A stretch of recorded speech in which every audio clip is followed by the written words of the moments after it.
Hey, it's Wednesday, August 26th. We got our wire. Got 25 feet of it here. Good old McMaster car. I've already twisted on these wires and I'm going to solder them now. And I like to get this as flat and straight as I can, so when I solder it, it's nice and smooth. After we solder it, we're going to put in some heat shrink tubing, which I got some right here. And this, it looks too small, doesn't it? There we go, this size will be the right one. Okay, so we're gonna use my trusty Weller D550 soldering gun.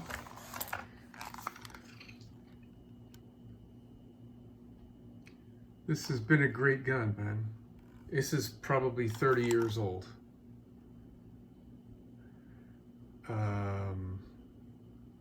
Maybe more than 30 years old. And we got this old antique heat gun for shrinking the tubing, so let's get started. All right, we're all soldered up. Okay. So now we're gonna take our heat shrink, which I cut my little pieces in half so it wouldn't be so wasteful. I'm gonna slip these onto the wires, and then we're gonna shrink them with the hot air gun. Okay, all heat shrunk, all 8 of them. So now what I'm gonna do, since I already started putting this electrical tape to secure everything, now that these are connected, I will run the electrical tape a little bit closer to my termination over here and remove some of this temporary Scotch tape that I put in place, just so I can get a little bit more orderly here, because this new stuff is trying to curl on me. And right, so let me do that and I'll show what that looks like. All right, that's a little easier to work with, right? So I have 8 wires to connect to one. So what I'm going to do is in a group of 3, a group of 3, and then a group of 2. So I'm going to take 3 wires like these 3 right here, this one, and yeah, it got away from me. And what I'm going to do is take one of them and I'm going to just skin back the wire, the insulation, and then the other 2 I'll cut and then skin and attach the other 2 to this one, and then run in heat shrink tubing up there. I'll only have to do, like I said, a group of 3 wires, a group of 3 wires, and a group of 2 wires. And then down here where this one is, I'll only have 3 wires to connect to one. Take 2. Now I'm actually recording. You can see where I used my stripper on that. I'll just skim that off with a razor blade. All right, so there's my first group of 3 turning into 1. So this is actually, one of these is continuing on and the other 2 are just wrapped around it. So I'm gonna go ahead and solder that.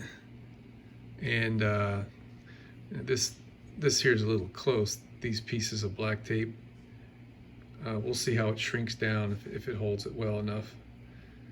And I'm gonna pick one of these slices of heat shrink.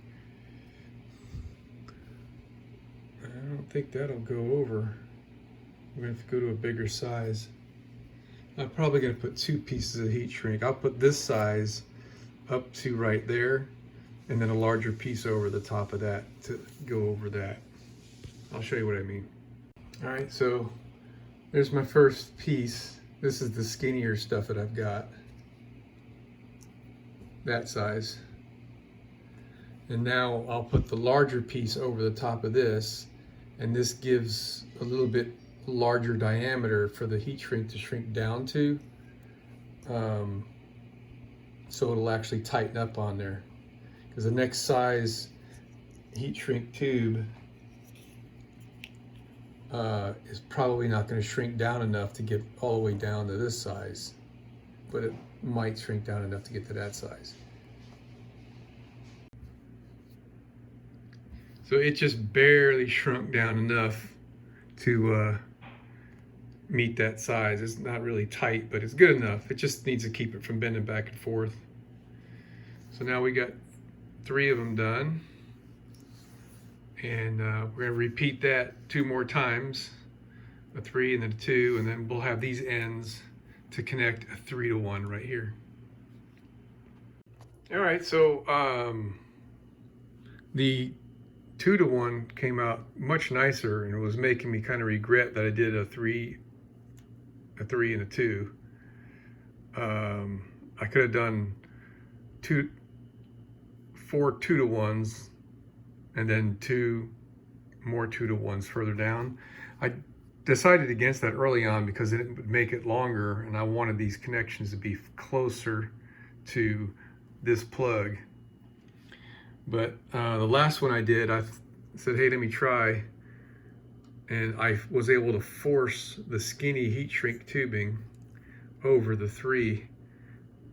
That was as far as I could push it right there, and that's perfectly fine. So now I just got these 3 ends to connect to that one.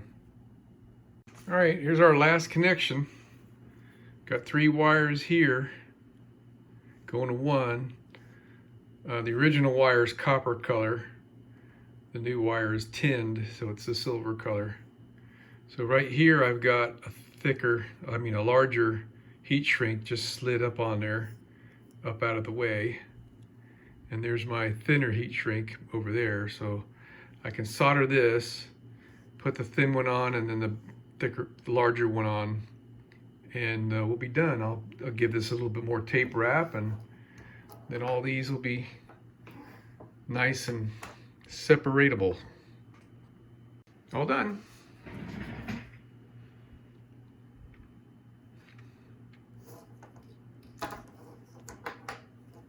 Pretty good. So let's plug it in, see if it works, and then we can celebrate.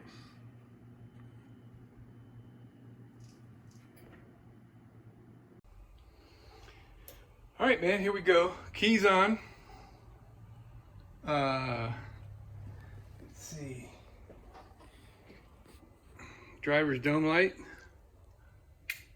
works.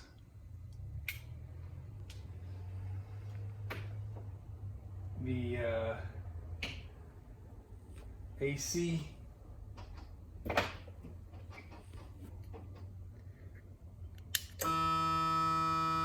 works.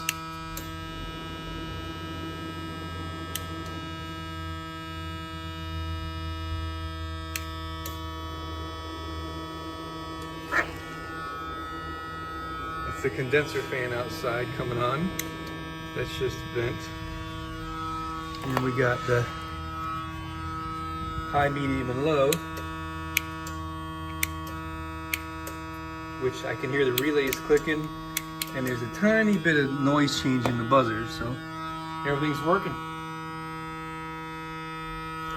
Now, just for fun, here's the active noise.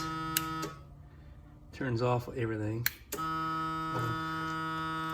This one is the defroster fan, which doesn't do anything, because that used to go to a computer that was fried, and I removed.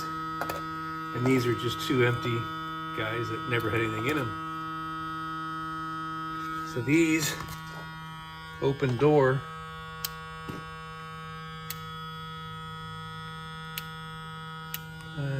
I would think I would hear a relay clicking for that one. All right, but this one works. Put the master. Where the heck is it? There's strobe works. I can hear the relay click.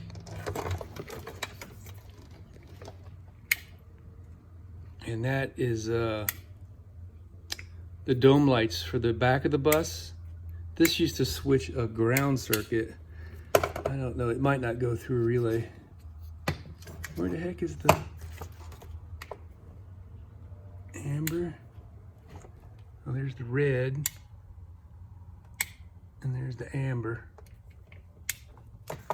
And those will only work when this one's, where'd it go? Master is on. Turn off the master. I mean, it's kind of a weird, freaking redundant thing. And the red and the amber don't do anything unless the master's on. So everything's working as it always did.